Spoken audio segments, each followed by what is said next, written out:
Ele era a obra-prima da criação, o selo da perfeição. Contudo, a sua função ia muito além da simples guarda e da beleza física.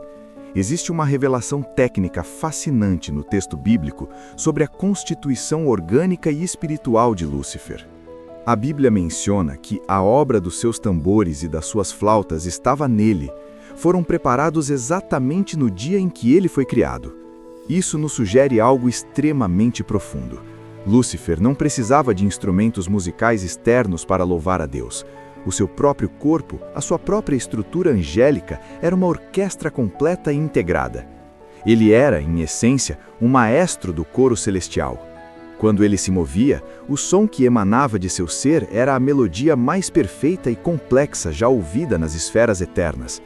Ele liderava o louvor de miríades de anjos, conduzindo o universo inteiro em uma sinfonia de adoração contínua diante do trono. Ele era o elo vital entre a criação angelical e a majestade de Deus. Ele viveu nesse estado de santidade e retidão por eras incontáveis. O texto profético afirma categoricamente: perfeito eras nos teus caminhos, desde o dia em que foste criado. Não havia falha, não havia sombra, não havia sequer um vestígio de maldade em seus pensamentos ou intenções. Lúcifer era a personificação da lealdade e do serviço puro. Ele desfrutava de uma intimidade com o Pai que pouquíssimos seres experimentaram. Imagine o privilégio de estar no epicentro da vontade divina, sendo o portador oficial do brilho de Deus para todo o restante da criação. Ele era profundamente respeitado, admirado e possuía uma autoridade vasta sobre as imensas hostes celestiais. Contudo, é aqui que o mistério começa a se tornar denso e assustador. Como alguém que possuía tudo, beleza insuperável, sabedoria plena, autoridade máxima e a proximidade constante de Deus, pôde encontrar espaço em seu interior para algo diferente da adoração? A perfeição de Lúcifer era real, mas ele nunca foi Deus, ele era uma criatura. E como criatura, ele possuía o livre-arbítrio, a capacidade de escolher sua própria direção. Por muito tempo, sua escolha constante foi o amor e a submissão. Mas em algum momento imensurável no tempo, aquele brilho intenso que deveria apontar apenas para Deus, começou a ser visto por Lúcifer como um brilho de sua própria autoria. A luz que ele meramente portava começou a ofuscar seus próprios olhos para a soberania absoluta daquele que o criou. A beleza, que deveria ser um motivo eterno de gratidão, tornou-se silenciosamente a raiz de uma vaidade sem precedentes. O selo da perfeição estava prestes a ser rompido por um desejo oculto, uma semente de ambição que transformaria o maestro do céu no autor da rebelião. O grande paradoxo que desafia a mente humana há milênios é entender como o primeiro pecado pôde brotar em um solo de santidade absoluta. Como, em um universo onde não havia tentação externa, nem influências malignas, nem dor, um ser perfeito pôde conceber a maldade? A resposta bíblica para isso é tão profunda quanto perturbadora. E ela se resume a uma frase curta encontrada em Ezequiel: a iniquidade foi achada em ti. Observe que a iniquidade não foi imposta a Lúcifer, ela nasceu dentro dele, como uma mutação silenciosa em sua própria vontade. O querubim ungido, que passara eras contemplando a face de Deus, em algum momento imensurável, desviou o olhar do trono e o fixou em si mesmo. Ele começou a admirar sua própria luz como se ela fosse a fonte e não apenas o reflexo. Essa distorção de perspectiva foi o gatilho para a maior conspiração da história cósmica. Para entendermos a mecânica dessa queda, precisamos analisar o texto do profeta Isaías, especificamente no capítulo 14, onde os pensamentos mais íntimos de Lúcifer são desnudados. O que os teólogos chamam de os 5 eu querei, representa a escada da arrogância que ele tentou subir para usurpar o lugar do Criador. Cada um desses passos revela uma camada diferente de sua ambição.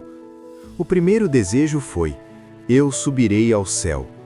À primeira vista, isso parece estranho, já que Lúcifer já habitava as regiões celestiais. No entanto, O termo sugere que ele desejava um nível de acesso e de soberania que pertencia exclusivamente a Deus. Ele não estava satisfeito com a sua posição de guardião. Ele queria a posição de governante. O segundo passo foi ainda mais audacioso. Exaltarei o meu trono acima das estrelas de Deus. Aqui, estrelas é frequentemente interpretado como uma referência às outras ordens de anjos. Lúcifer desejava que todos os outros seres celestiais o vissem como a autoridade final, colocando-se hierarquicamente acima de seus pares, de forma absoluta e inquestionável. A rebelião interna continuou a crescer para o terceiro degrau.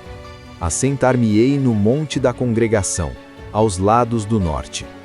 Na geografia simbólica da Bíblia, isso representa o centro do governo divino, o local onde as leis do universo são decretadas. Lúcifer não queria apenas ser admirado, ele queria o poder legislativo do cosmos. Ele queria ditar o que é certo e o que é errado, substituindo a lei eterna de Deus por sua própria vontade. No quarto passo, ele declara: subirei sobre as alturas das nuvens. Isso fala de uma busca por uma transcendência divina, o desejo de ser cercado pela mesma áurea de glória e mistério que envolve o Altíssimo. Mas o ápice de sua loucura, o quinto e definitivo degrau, foi a declaração: serei semelhante ao Altíssimo. Este é o pecado original no sentido mais puro da palavra. Ele não queria apenas ser como Deus em caráter, mas queria ser igual a Deus em poder, independência e adoração. Lúcifer desejava a adoração que ele mesmo fora criado para liderar em direção ao trono. Esse processo de autodecepção corrompeu a sua sabedoria. O texto de Ezequiel afirma que o seu coração se elevou por causa da sua formosura, e que ele corrompeu a sua sabedoria por causa do seu esplendor. A inteligência vasta de Lúcifer, em vez de ser usada para servir, passou a ser usada para racionalizar a sua própria rebeldia. Ele se tornou o primeiro mestre da manipulação. Ele começou a ver a soberania de Deus não como um ato de amor, mas como uma forma de restrição. Ele passou a questionar a justiça divina perante as outras hostes angélicas, lançando sementes de dúvida e desconfiança. Lúcifer sabia que não poderia derrubar o Todo-Poderoso por força bruta. Então, ele recorreu à política das sombras. Ele precisava de aliados. O maestro do céu começou a usar os seus tambores e flautas para tocar uma melodia de discórdia. Imagine o impacto disso nas ordens angelicais que nunca haviam ouvido uma mentira. Para seres criados na verdade, a dúvida era uma frequência desconhecida e fascinante. Lúcifer apresentava-se como um visionário que buscava uma liberdade maior para os anjos, sugerindo que a ordem estabelecida por Deus era limitante. A iniquidade que começara como um pensamento solitário e secreto, agora estava pronta para se manifestar em uma escala monumental. O brilho fascinante do querubim agora escondia um núcleo de escuridão que estava prestes a rasgar a paz eterna do céu. A rebelião silenciosa estava prestes a se tornar um levante barulhento, e o palco estava montado para a primeira e devastadora guerra que o universo já viu testemunhar. A guerra entre o exército da lealdade e as legiões da traição. A transição da vaidade interna para a conspiração aberta foi o momento mais sombrio da história antes da existência do tempo. Lúcifer, o maestro do coro celestial, não estava satisfeito em ser apenas o maior entre os anjos. Ele desejava ser o objeto da adoração deles. Para que seu plano de usurpação tivesse alguma chance de sucesso, ele sabia que precisava de aliados, de um exército que legitimasse sua suposta nova ordem. É aqui que a Bíblia revela a face mais perversa de sua inteligência, a capacidade de seduzir seres que haviam sido criados na pureza absoluta. O texto de Ezequiel 28 utiliza uma palavra intrigante para descrever esse processo: comércio. Diz que pela abundância do seu comércio, Lúcifer se encheu de violência. No contexto espiritual, esse comércio não envolvia moedas ou mercadorias físicas, mas sim a troca de informações falsas, a calúnia e a propaganda enganosa. Ele percorreu as fileiras das hostes angélicas, vendendo uma visão distorcida da autoridade de Deus, sugerindo que o Criador era um tirano e que ele, Lúcifer, seria um libertador. O resultado dessa diplomacia das trevas foi catastrófico. O livro de Apocalipse, no capítulo 12, nos dá o número exato da tragédia. A cauda do dragão arrastou a terça parte das estrelas do céu e as lançou sobre a terra. Tente visualizar a magnitude desse evento. Bilhões de seres celestiais, anjos de ordens variadas, que antes brilhavam com a luz da lealdade, tiveram suas essências corrompidas pelo argumento de Lúcifer. Eles deixaram de ser portadores da glória para se tornarem cúmplices de uma traição cósmica. A harmonia que governava o universo por eras foi estraçalhada. O céu, o lugar da paz imperturbável, tornou-se o palco da primeira e mais violenta guerra de que se tem notícia. No centro desse conflito não estava o próprio Deus lutando diretamente, pois a criatura nunca poderia enfrentar o Criador de igual para igual, mas sim o arcanjo Miguel e os seus anjos. Miguel, cujo próprio nome é uma pergunta retórica desafiadora, quem é como Deus, tornou-se o executor da justiça divina. O confronto foi uma colisão de frequências espirituais e autoridade legal. De um lado, Lúcifer, agora movido por uma fúria cega e por um orgulho que não permitia o recuo. Do outro, Miguel, sustentado pela fidelidade e pelo zelo à santidade do Pai. Não foi uma batalha travada com armas humanas, mas sim com o peso da verdade contra a leveza da mentira. O texto sagrado é enfático ao descrever o desfecho. Lúcifer e suas legiões lutaram, mas não prevaleceram. O momento da derrota marcou o fim da permanência do traidor nas esferas mais altas da santidade. Nem mais o seu lugar se achou nos céus, diz a Escritura. Aquela joia esculpida, aquele querubim que caminhava entre as pedras afogueadas, foi despojado de sua posição, de sua beleza original e de seu acesso ao Monte Santo. Jesus, em uma declaração posterior aos seus discípulos, descreveu esse evento com uma brevidade aterrorizante. Eu vi a Satanás cair do céu como um relâmpago. Foi uma queda instantânea, uma expulsão definitiva que ecoou por todas as galáxias. O portador da luz foi transformado em adversário. O maestro do céu tornou-se o pai da mentira. Ao ser lançado fora, o ex-querubim não perdeu sua natureza, inteligência ou seu poder angelical, mas toda a sua natureza foi pervertida pela iniquidade. Ele não caiu sozinho, levou consigo 1/3 das hostes celestiais, criando uma hierarquia paralela de trevas, agora focada obsessivamente em destruir tudo o que o Criador amava. O silêncio que se seguiu à sua expulsão no céu foi preenchido por um grito de alerta para o restante da criação. Lúcifer fora vencido no campo de batalha celestial, mas sua fúria agora buscava um novo território para estabelecer sua resistência. Ele não poderia mais tocar o trono, então decidiu tocar a coroa da criação de Deus, a humanidade. Com sua expulsão das regiões da luz, o cenário da guerra mudou de endereço. O adversário agora fixava seus olhos em um jardim recém-criado, onde a força seria substituída por uma tática muito mais perigosa: a sugestão. Para entendermos o que aconteceu seguinte, precisamos descer até o Éden e ver como o guerreiro expulso se transformou na serpente astuta. A queda de Lúcifer das esferas celestiais não significou o fim de sua existência ou a perda de sua brilhante inteligência, mas sim a perversão total de sua finalidade. Expulso da presença direta de Deus e despojado de sua túnica de pedras preciosas, ele se viu confinado a uma realidade inferior. Contudo, em sua essência corrompida, o desejo de usurpação permanecia intacto. Ele sabia que não poderia mais liderar um levante armado contra o trono, pois o arcanjo Miguel e as hostes leais haviam provado ser uma barreira intransponível para a força bruta. Foi nesse momento de derrota e banimento que o ex-querubim operou sua mudança tática mais letal. Ele abandonou o rugido do guerreiro e adotou o sussurro do sedutor. O campo de batalha agora era o Éden, e o alvo não eram mais as estrelas de Deus, mas os novos regentes da terra, o homem e a mulher. A chegada de Lúcifer ao jardim não foi marcada por trovões ou exércitos visíveis. Ele aproximou-se de forma sorrateira, utilizando a figura da serpente, descrita pela Bíblia como o animal mais astuto do campo. Por que ele escolheu a humanidade? A resposta reside na inveja profunda. Adão e Eva haviam recebido algo que Lúcifer desejara obsessivamente e perdera: a autoridade legal sobre um domínio e, acima de tudo, a imagem e semelhança do próprio Criador. O homem fora coroado com uma glória que Lúcifer, em sua arrogância, acreditava ser exclusivamente sua. Para ele, destruir o homem era a forma mais cruel de ferir o coração de Deus. A tática usada no jardim foi uma repetição refinada do que ele fizera com os anjos no céu.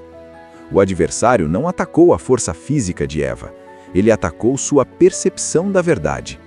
Ele iniciou a conversa com uma pergunta que se tornaria a base de todas as suas estratégias futuras. É assim que Deus disse? Com apenas 5 palavras, ele introduziu o vírus da dúvida na mente humana. Lúcifer não disse que Deus não existia. Ele sugeriu que Deus não era totalmente bom. Ele pintou a soberania divina como uma forma de controle abusivo, exatamente como fizera com os anjos. Ele sugeriu que Deus estava escondendo algo, que havia um nível de conhecimento e poder, o de ser como deuses, que estava sendo negado à humanidade por medo da concorrência divina. É fascinante e assustador notar que Lúcifer usou o mesmo degrau que causou sua própria queda para derrubar o homem: o desejo de ser igual ao Altíssimo. Ele ofereceu a Eva a mesma semente de iniquidade que brotara em seu próprio coração. Quando o homem e a mulher cederam à sugestão, ocorreu algo muito mais profundo do que a simples ingestão de um fruto proibido. Houve um rompimento espiritual e uma transferência de autoridade legal. Pela desobediência, Adão, que era o legítimo governante da terra, entregou as chaves do domínio humano nas mãos do traidor. Lúcifer, o exilado do céu, tornava-se agora, por direito de conquista através da mentira, o príncipe deste mundo. Essa vitória no Éden deu a Lúcifer um território para operar sua resistência. Ele não era mais apenas um querubim caído, ele era agora o arquiteto de um sistema mundial de rebelião.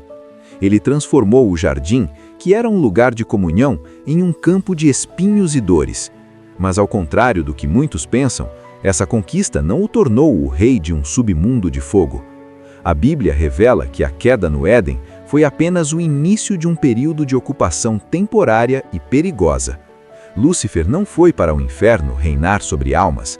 Ele permaneceu ativo, circulando pelas fronteiras do mundo visível e invisível. A pergunta que intriga muitos hoje é se ele não está no inferno, onde ele está exatamente agora e como ele continua a influenciar a nossa realidade. Para entendermos o perigo real, precisamos desmistificar as lendas populares e olhar para o que a Bíblia diz sobre a atual residência e as operações modernas do adversário. Um dos maiores erros da cultura popular, alimentado por séculos de literatura medieval e produções cinematográficas, é a ideia de que Lúcifer, após sua queda, tornou-se o rei de um submundo em chamas, onde governa sentado em um trono de ossos, torturando almas com um tridente na mão. Essa imagem, embora visualmente impactante, é absolutamente estranha às escrituras sagradas. Se você deseja entender o que realmente aconteceu com Lúcifer após o Éden, precisa compreender que ele não é o carcereiro do inferno. Ele é o prisioneiro mais ilustre que um dia habitará lá. Mas até que esse dia chegue, a Bíblia revela uma realidade muito mais próxima e perigosa. Lúcifer está operando ativamente entre nós, nas fronteiras do mundo visível e invisível. A localização atual de Lúcifer é descrita pelo apóstolo Paulo com um título técnico e revelador. Ele é o príncipe da potestade do ar. Essa expressão sugere que ele ocupa uma posição de influência nas regiões celestiais inferiores, ou seja, na atmosfera espiritual que envolve a nossa realidade física. Ele não está confinado no centro da Terra. Ele circula livremente pelo mundo. No livro de Jó, quando Deus o questiona sobre sua procedência, a resposta dele é direta: de rodear a terra e passear por ela. Ele é um estrategista itinerante, um observador atento que estuda as fraquezas humanas para montar seus cercos de influência. Entender onde Lúcifer está nos ajuda a entender como ele trabalha. Ele opera um sistema organizado de oposição aos planos de Deus, uma hierarquia descrita em Efésios, capítulo 6, composta por principados, potestades e dominadores. Como ele não é onipresente como Deus, ele utiliza essa vasta rede de anjos caídos para monitorar famílias, governos e mentes. O objetivo principal dessa ocupação não é causar apenas cenas de terror explícito como nos filmes de Hollywood. Lúcifer sabe que o medo paralisante muitas vezes aproxima as pessoas de Deus em busca de socorro. Por isso, sua tática moderna mais eficaz é a sutileza da distração e do esgotamento emocional. O adversário hoje prefere ser um anjo de luz do que um monstro assustador.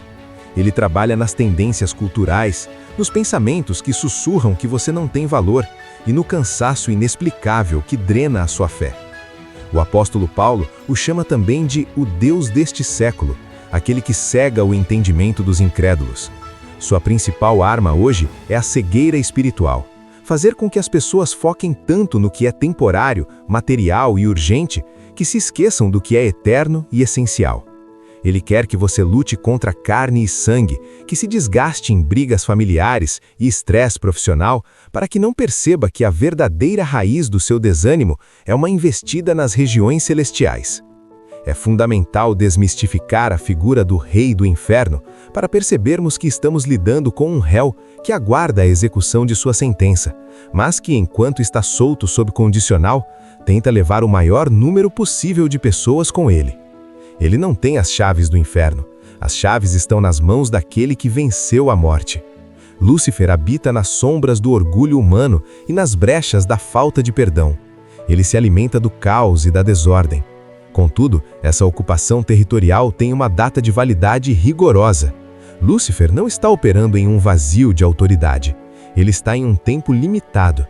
Ele sabe que a sua queda original foi apenas o primeiro passo de uma derrota que se tornou irreversível em um evento central da história humana. Embora ele ainda circule como um leão que ruge, ele já foi legalmente despojado de sua autoridade. Para entendermos como essa história de glória, rebelião e queda termina, precisamos olhar para o veredito final que foi selado fora dos muros de Jerusalém e descobrir como você, hoje mesmo, caminha em total blindagem contra o ex-querubim. O capítulo final da trajetória de Lúcifer já foi escrito, e ele é a prova definitiva de que o brilho da criatura jamais poderá apagar a luz do Criador. A trajetória de Lúcifer não é uma tragédia sem fim, mas uma narrativa que já possui um veredito irrevogável e uma data de execução marcada. Embora ele ainda atue como o príncipe deste mundo, a sua autoridade legal foi estraçalhada em um evento que ele tentou desesperadamente impedir, mas que, ironicamente, ajudou a concretizar: a crucificação de Jesus Cristo. No Calvário, Lúcifer acreditou que estava silenciando o Filho de Deus, mas o que ocorreu foi o inverso. Ao derramar o seu sangue inocente, Jesus pagou a dívida legal da humanidade, tirando das mãos do acusador o único documento que ele possuía para nos escravizar. O apóstolo Paulo descreve esse momento com uma clareza triunfante. Deus despojou os principados e as potestades, expondo-os publicamente ao desprezo e triunfando sobre eles na cruz. Hoje, Lúcifer é um réu condenado que aguarda o cumprimento da sentença. Ele sabe que o seu tempo é curto, e é exatamente por isso que a sua fúria aumentou. O destino final dele não é um trono no inferno, mas a destruição total. O livro de Apocalipse, no capítulo 20, descreve o desfecho sem qualquer margem para dúvida. O diabo será lançado no lago de fogo e enxofre, onde será atormentado dia e noite, para todo o sempre. É fundamental compreender que este lugar de tormento não foi criado para o ser humano. Ele foi preparado especificamente para o adversário e seus anjos rebeldes. A queda, que começou em um pensamento de orgulho no céu, terminará em um silêncio eterno de sofrimento e isolamento total da luz que ele um dia portou. Mas, enquanto esse dia final não chega, como você pode se proteger? A Bíblia não nos pede para vivermos com medo, mas para vivermos em vigilância. A sua maior arma contra as táticas do ex-querubim é a consciência da sua identidade. Lúcifer ataca a sua mente, tentando fazer você esquecer quem Deus diz que você é. A proteção não vem de rituais complexos, mas de uma posição espiritual clara. A instrução bíblica é simples e poderosa. Sujeitai-vos a Deus, resisti ao diabo, e ele fugirá de vós. Resistir não é gritar. Resistir é permanecer firme na verdade quando a mentira sopra. É escolher o perdão quando a mágoa convida. É manter a gratidão quando o desânimo tenta cegar os seus olhos. Você não está lutando contra um ser onipotente. Você está lidando com um estrategista vencido que tenta ganhar no cansaço aquilo que ele já perdeu no tribunal celestial. A luz verdadeira habita em você, e as trevas nunca poderão prevalecer contra ela. A história de Lúcifer serve como um alerta eterno sobre o perigo do orgulho e a beleza da submissão amorosa ao Criador. Ao conhecer a verdade sobre o que realmente aconteceu com ele, você retira o véu do mistério e desarma o medo. Se este mergulho profundo nos bastidores do universo abriu os seus olhos e trouxe clareza para a sua caminhada espiritual, eu te convido a selar essa verdade agora mesmo. Escreva nos comentários: "Sou livre pela verdade". Ao fazer isso, você materializa a sua posição de vitória. Não guarde essa revelação apenas para você. Compartilhe este vídeo com alguém que se sente confuso ou desanimado pelas pressões invisíveis da vida. Inscreva-se no canal Fé, Paz e Deus Oficial e ative o sino para que você não perca as nossas próximas investigações bíblicas. Lembre-se sempre: aquele que habita no esconderijo do Altíssimo, à sombra do Onipotente descansará. Durma em paz, pois aquele que te guarda não dorme. Amém.